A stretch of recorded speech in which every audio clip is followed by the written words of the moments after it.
Alright, welcome. Today we're going to have a look at the change in air temperature with an increase in altitude through the troposphere, up to the tropopause, and then through the stratosphere. So we're going to begin here at sea level with an outside air temperature of 15 degrees Celsius. As we climb through the troposphere, we're going to see a reduction in air temperature at roughly a linear rate. And that's going to continue up until a point where we reach an isothermal layer known as the tropopause. Now, first of all, the isothermal layer simply means with an increase in height, we're going to see neither an increase nor a decrease in air temperature.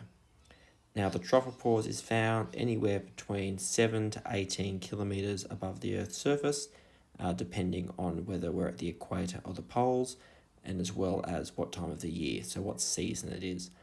So for this example, we're going to look at above the equator, so we're going to say we're roughly 18 kilometers above the Earth's surface.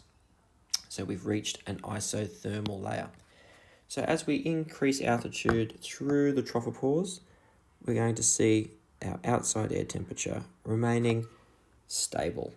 Okay, and that's going to continue up until roughly 20 kilometers above the Earth's surface, so for about 2 kilometers, up through the tropopause into the bottom of the stratosphere.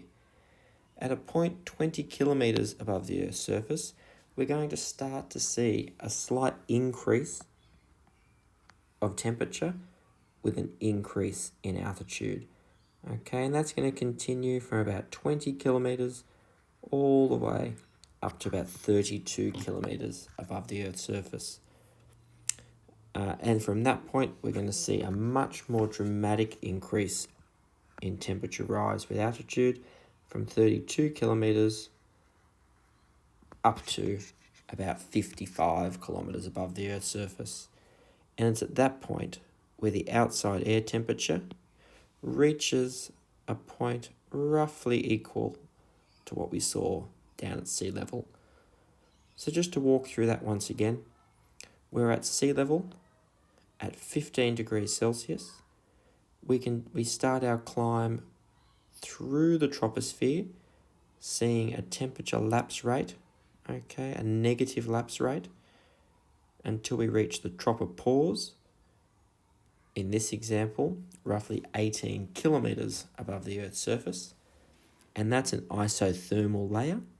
So we're then going to continue to climb through the atmosphere to a point roughly 20 kilometers above the Earth's surface, where we exit the isothermal layer and we start to see an increase in height, giving an increase in air temperature up until a point roughly 32 kilometers above the Earth's surface, where we see an increase in altitude, giving a much more dramatic increase in air temperature.